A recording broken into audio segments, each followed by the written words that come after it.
नमस्कार, हमारे YouTube channel में आपका स्वागत है। हमने पहले पार्ट के अंदर मेवाड़ की कहानी पढ़ी थी।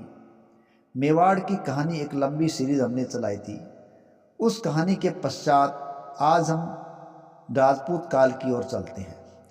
देखिए, सम्राट हर्षवर्धन की मृत्यु के पश्चात 7वीं से 12वीं शताब्दी तक का समय राजपूत इतिहास के नाम से जाना जाता है, क्योंकि अलग अलग राजपूत रियासतों ने यहाँ सत्ताएं प्राप्त की थी और राजस्थान के अलग अलग प्रांतों में जो सत्ताएं स्थापित हुई थी, उनमें प्रमुख सत्ताओं के अंदर जो सत्ता रही है वो चौहानों की सत्ता भी रही है।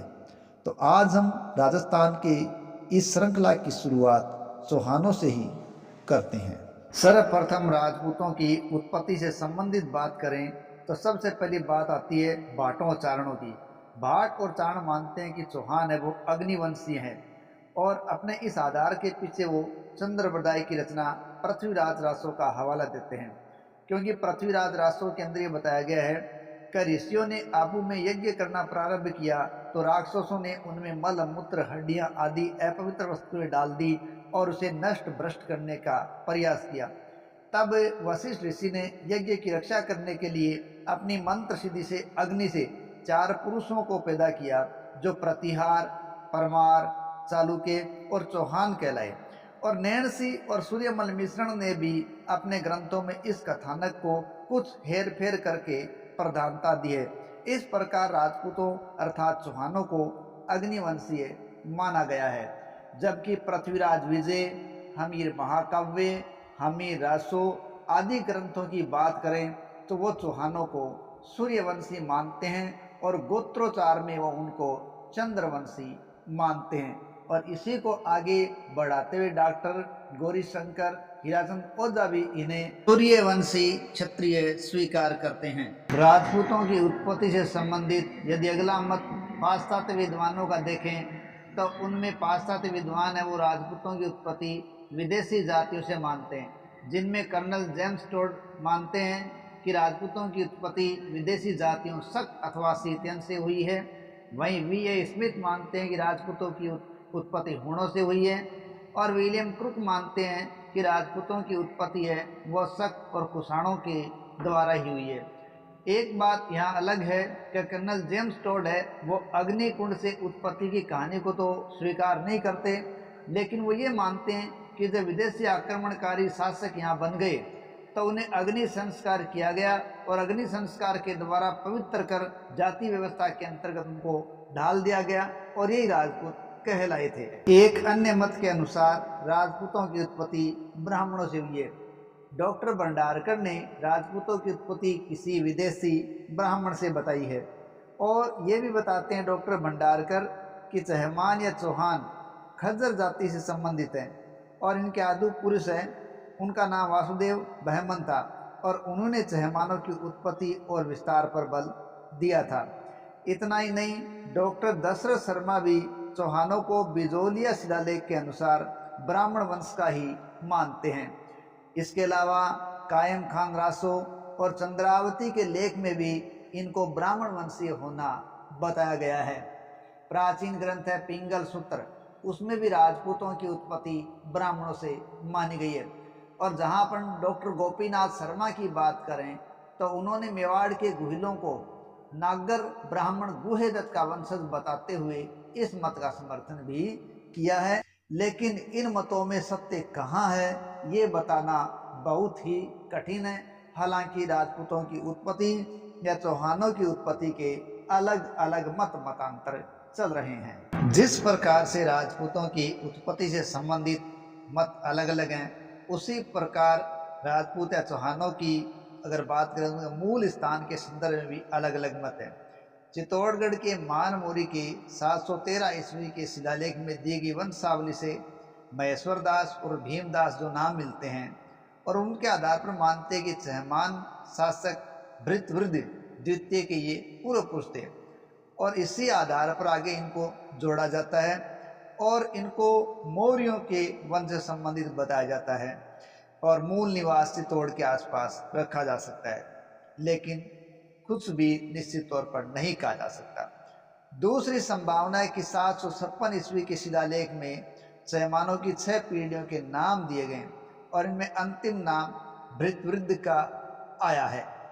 अब 6ठी और 7वीं शताब्दी में बढ़ौत के आसपास इनका रहना बताते हैं, लेकिन ये 6ठी और 7वीं शताब्दी का जो बढ़ौत के आसपास रहना बताते हैं वो संगत प्रतीत नहीं होता, क्योंकि ये क्षेत्र प्रतिहारों का था। इस प्रकार हो सकता है कि शुरुआत में सहमान है वो प्रतिहारों के सामान रहे हों।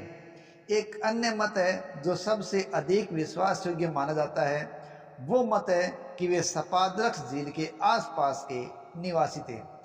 पृथ्वीराज विजय के अनुसार, कल्पद्रुम कोश के अनुसार, लाडनू लेख के अनुसार चौहानों के निवास के संबंध में सपादलक्ष उचित प्रतीत होता है। सपादलक्ष में जांगल देश, सपादलक्ष, अहिछत्रपुर आदि का नाम विशेष रूप से लिया जाता है। इससे स्पष्ट होता है कि चयमान है वो जांगल देश, बीकानेर, जयपुर और उत्तरी मारवाड़ के क्षेत्रों के रहने वाले थे और इनका प्रमुख भाग सपादलक्ष या सांबर था और उसकी राजधानी अहिछत्रपुर अर्थात नागौर थी और उस समय की भौगोलिक सीमा के अनुकूल जांगल देश के विस्तृत भाग के सांबर और नागौर एक अंग हुआ करते थे। इस प्रकार जितने मत हैं वो मत उत्पत्ति से जुड़े हुए भी हैं, तो उन पे एक जगह ठहरना मुश्किल है। उसी प्रकार मूल निवास से संबंधित अनेक मत है, लेकिन उसमें भी सपादलक्ष या सांबर का क्षेत्र मुख्य माना गया है और अहिछत्रपुर नागौर इनकी राजधानी को माना जाता है। उनकी प्रारंभिक राजधानी अहिछत्रपुर नागौर मानी गई है। जहाँ तक चौहान वंश की स्थापना की बात है तो उसमें सबसे पहले स्थापक का नाम आता है वासुदेव। देखिए, चौहान वंश का प्रथम शासक वासुदेव था, या यूं कहिए वासुदेव सपादलक्ष का प्रथम चौहान शासक था। प्रबंध कोश के अनुसार वह 551 ईस्वी में सिंहासन पर बैठा था। इस प्रकार सांबर या शाकंभरी के चौहान वंश की स्थापना 551 ईस्वी में वासुदेव चौहान द्वारा की गई थी। पृथ्वीराज विजय से भी ये ज्ञात होता है कि शाकंभरी प्रदेश पर वासुदेव शासन करता था। विदाधर की कृपा से शाकंभरी उसने प्राप्त किया और वो शाकंभरीश्वर कहलाया। वासुदेव चौहान को एक निर्माता के रूप में भी जाना जाता है। बिजोलिया शिलालेख के अनुसार सांबर झील का निर्माण वासुदेव चौहान के द्वारा ही करवाया गया था। इस प्रकार पहले चौहान वंश के शासक के बारे में जिक्र आता है तो वो आता है वासुदेव चौहान का। वासुदेव के पश्चात एक अगले शासक के रूप में सामंत राज का नाम आता है।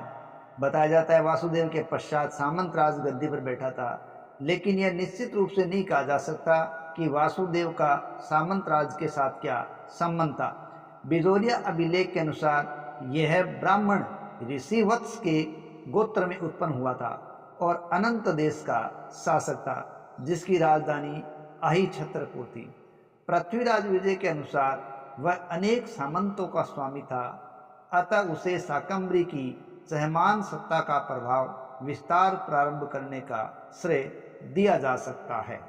ऐतिहासिक स्रोतों के अनुसार सामंत राज के पश्चात उसका उत्तराधिकारी नरदेव हुआ और बिजोलिया अभिलेख के अनुसार वह जोधपुर के एक गांव पूर्णतल्ले अर्थात पुंतला में शासन करता था और इसकी जानकारी को हमीर काव्य और सुरजन चरित्र के लेखकों ने भी माना है। उसके बाद कहते हैं कि सामंत राज के पुत्रों में ही जयराज उसका उत्तराधिकारी बना और जयराज के पश्चात विग्रहराज प्रथम, तत्पश्चात चंद्रराज प्रथम और उसके बाद गोपेंद्र राज नामक शासक बने, जो कि सामंत राज के ही पौत्र बताए जाते हैं।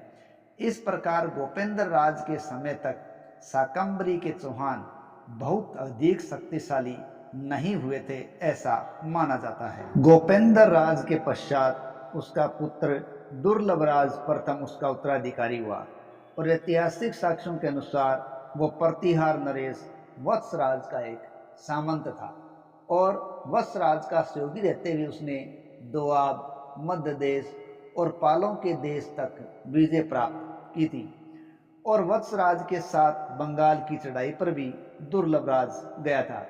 जिसमें बंगाल के राजा धर्मपाल की पराजय हो गई थी। पृथ्वीराज विजय के अनुसार दुर्लभ राज ने अपनी तलवार को गंगा और समुद्र के संगम स्थल गंगा सागर में स्नान करवाया था तथा गौड़ देश का भोग किया था, अर्थात गौड़ देश की विजय प्राप्त की थी। ध्यान रहे, ऐतिहासिक साक्ष्यों के अनुसार गौड़ देश बंगाल के लिए इस्तेमाल किया गया शब्द है। राधनपुर अभिलेख से भी ज्ञात होता है कि वत्सराज ने खेल खेल में ही गौड़ राज्य की लक्ष्मी अपने अधीन कर ली थी तथा शरद ऋतु के चंद्रमा की भांति धवल गौड़ राज के 2 छतों को उसके यश के साथ उसने छीन लिया था। इससे स्पष्ट होता है कि वत्सराज ने गौड़ राज्य पर चढ़ाई की थी, विजय प्राप्त की थी और इस विजय अभियान में दुर्लभ राज प्रथम ने वत्सराज की सहायता की थी। इस प्रकार गोपेंद्र राज के पश्चात दुर्लभ राज चौहान वंश में उसका उत्तराधिकारी हुआ था। दुर्लभ राज के पश्चात उसका पुत्र गुहक प्रथम उसका उत्तराधिकारी हुआ और ये नागभट्ट द्वितीय जो कि प्रतिहार शासक था उसका सामंत था। जब गुहक शासक बना तब नागभट्ट के सामंत होने से उसे प्रतिष्ठा अपने आप ही मिल गई थी। उसके द्वारा हर्षनाथ के मंदिर का निर्माण भी करवाना बताया जाता है जो कि चौहानों के इष्ट देवता थे और ये इस बात का प्रमाण है कि चौहानों या चहमानों की राजनीतिक स्थिति अब संतोषजनक हो चुकी थी। हर्ष प्रस्त्र अभिलेख से पता चलता है कि गुहक ने नागावलोक के दरबार में वीर रूप में प्रतिष्ठा प्राप्त की थी और यह नागालोक दरबार है वो वत्सराज के पुत्र नागभट्ट द्वितीय का माना गया है। गुहक नागभट्ट द्वितीय का ही सामंत था और विद्वानों का विचार है कि संभवतः धर्मपाल के विरुद्ध नागभट्ट द्वितीय को सैनिक सहायता प्रदान करके गुहक ने उसके दरबार में वीर की तरह प्रतिष्ठा प्राप्त की थी। गुहक ने कुल देवता श्रीहर्ष के मंदिर का निर्माण भी करवाया, ऐसा ऐतिहासिक साक्ष्यों से पता चलता है। गुहक प्रथम के पश्चात उसका उत्तराधिकारी उसका पुत्र चंद्रराज हुआ था, लेकिन चंद्रराज के संबंध में किसी विशेष घटना का उल्लेख नहीं मिलता है। चंद्रराज के पश्चात गुहक द्वितीय उसका उत्तराधिकारी बना। गुहक द्वितीय अपने दादा गुहक प्रथम की भांति वीर शासक साबित हुआ। उसने कान्य कुब्ज अर्थात कन्नौज के नरेश भोज प्रथम यानी भोजराज से अपनी बहन कलावती का विवाह किया और प्रतिहार चौहान संबंधों को मजबूत बनाया था। इंद्रराज के प्रतापगढ़ अभिलेख में लिखा है कि चहमान वंश की सहायता से भोज प्रथम ने उच्च पद को प्राप्त किया था। गुहक द्वितीय के पश्चात उसका पुत्र चंदन राज शासक बना जिसने प्रतिहारों की मित्रता का भरपूर लाभ उठाया और अपने राज्य की सीमाओं का विस्तार किया और आसपास के राज्यों से संघर्ष करना शुरू कर दिया। हर्ष प्रस्त्र अभिलेख से ज्ञात होता है कि चंदन राज ने तोमर नरेश रुद्र या रुद्रेन का वध कर दिया।